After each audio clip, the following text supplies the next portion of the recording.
Now, the next idea is the following. The weights do not have, maximum weight does not have to be equal to 1. Because all we're doing, we're selecting based on the sum of W sub I, U sub I. The weights, if we multiply all the weights by a constant, nothing changes. If we take a utility function multiplied by a constant, it's the same. If you choose the cheapest taco, pay like in El Paso, for example, in many stores you can, or in Juarez, you can pay in both, in dollars or in pesos. So of course the cheapest in pesos is the same as cheapest in dollars and vice versa. So multiplying by a constant doesn't change. So what we do is we kind of do some trick. We choose lambda for which the difference is the smallest possible.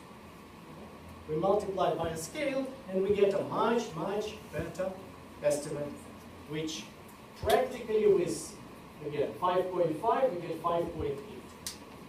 That's, I don't think they have that accuracy in the original paper based on the empirical data. So we basically explain everything by this rationality. So this seemingly irrational curve has a very rational explanation. Why? How? What explanation? The explanation is that we are operating not based on the original probabilities, but we translate these probabilities into granules, very low, low, and so on, and then mentally translate these granules into original probability. And of course, every time when you replace the exact number by a discrete, you kind of lose some errors. And that's the reason why we don't follow everything perfectly. Third example, and I'll briefly show it, is fuzzy techniques.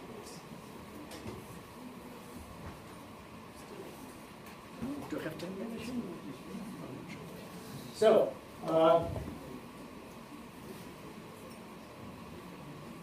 fuzzy, what is fuzzy techniques? Again, probably many of you have heard about fuzzy technique from Dr. Batyrshin, who is one of the biggest specialists in the world in fuzzy techniques.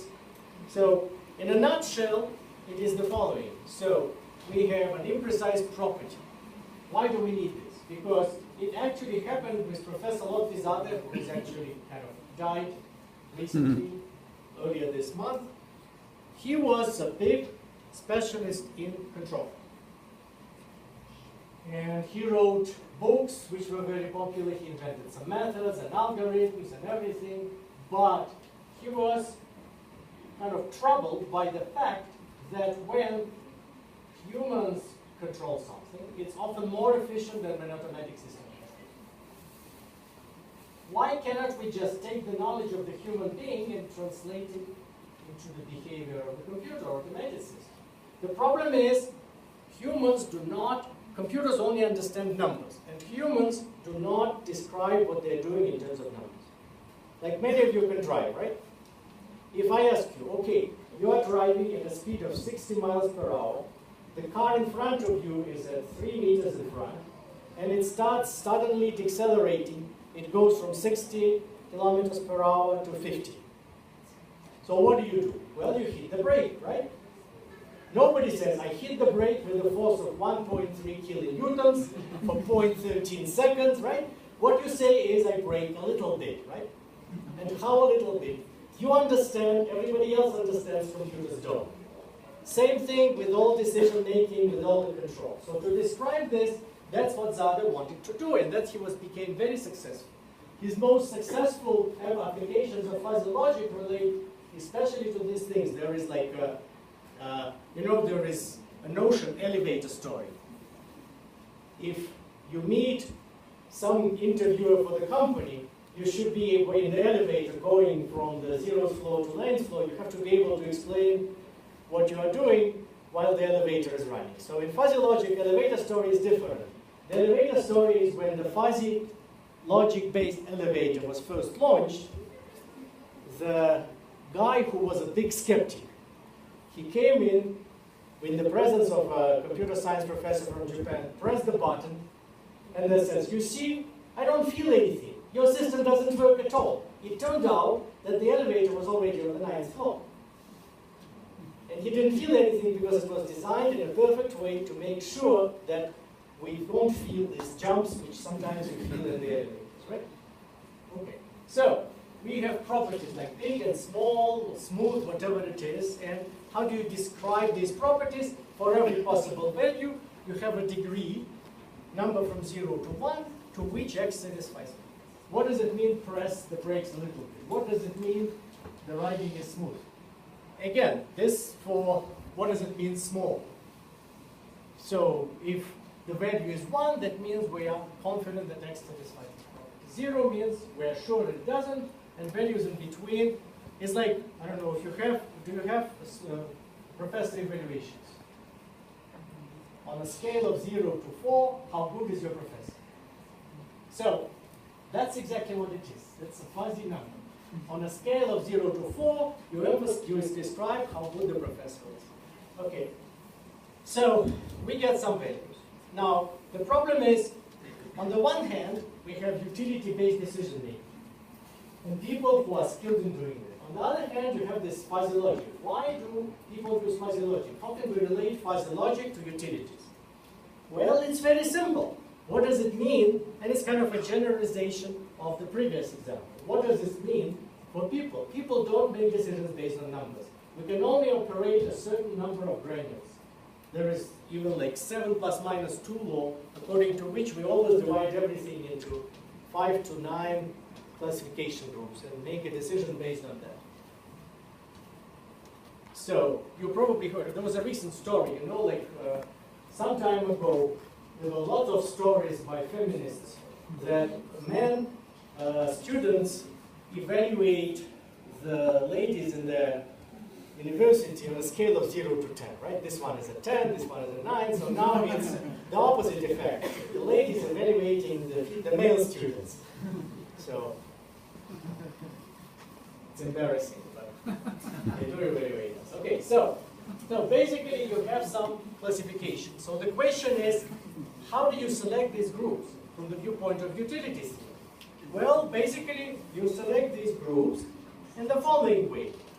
When you select a group, that means you're making your decision, you're selecting one and the same decision for all values of this group. So of course you lose a little bit. So the question is how to maximize your utility or minimize the loss based on these decisions.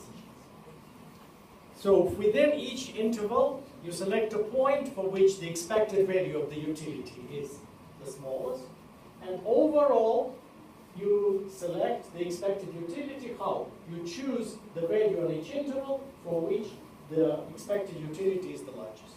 And then you take this over all the intervals. So you get some precise mathematical problem, you optimize it, and it turns out that as a result, you get exactly the formulas of fuzzy logic. And what you get, not only that, but you get some explanation of why fuzzy logic works, and I'm just skipping this, it's just how the corresponding membership functions is related to the probability density and some derivative of the utility, but why fuzzy logic works better than probability in many situations, because when we do make decisions based on the probabilities, we kind of ignore the utility function. That's a typical statistical textbook approach. What they do is they say, okay, which hypothesis is true? They don't take into account the utility. In reality, of course, to make it correct, you need to take into account the probability of different decisions, like in medical decisions, right? If you make the wrong decision, for example, you are checking whether a person has, I don't know, pneumonia. If you make a wrong decision and have this guy take antibiotics, well, it's no big deal. But if you make a wrong decision and the guy who has pneumonia doesn't take antibiotics, that's bad because he may, I don't know, die or kind of get some complications and all that stuff. So you don't just take into account the empirical evidence, you need to take into account utility of possible outcomes. And when fuzzy logic takes into account, when we do that, the utility into it. And that's why fuzzy logic is more efficient in this sense. So I think these are good examples. So the bottom line is the following. We have been the product, we have to be proud of ourselves. We have been the product of billions years of evolution. We have outsmarted, outlived all the animals. Saber-toothed tigers, mammoths, whoever it is wanted to kill us. The only reason why wild animals exist is because we support the special places where they roam and they can be viewed by tourists, right? We conquer the earth, we do everything. So if sometimes we make decisions which sound irrational, but in reality, it's more rational than you may think. And the only reason why it's just irrational is because we're not computers. We don't have unlimited ability to process 7-digit numbers. When somebody gives us an estimate, we translate it into one of the granules. That's the main reason why it sounds irrational. So thank you very much. Thank you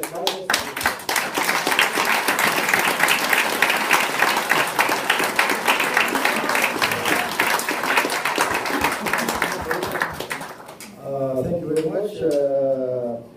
Some questions or no preguntas? Comentarios. Please.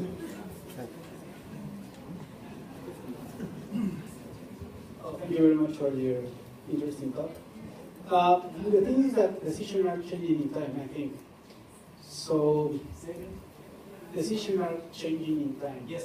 Usually. Yes. In all your examples, decisions are in space of time. But what happened, can you incorporate in your work, the time, dynamical properties or something like that? That's a very good question. That's why right now I'm at slide 47. Yes, absolutely. So utility changes with time. Yes, and it needs to be taken into account. Moreover, it's a complicated issue because when we make decisions now, we take into account, at least a rational person should take into account, not only our utility now, but our utility in the future. When you speed, your utility increases, you get to use IPN faster. But there is a probability that the camera takes a photo of your car speeding, right? And you will get a ticket. So if you take that into account, maybe you shouldn't be speeding, right? Same thing at all. Yes, you're absolutely right. And that's a very complicated thing which also leads to some very interesting mathematical challenges and difficult to explain irrational behavior. So the problem here is the following. For example, if you follow it rationally. So for example, you consider, that's what politicians always say. We should think of future generations, right?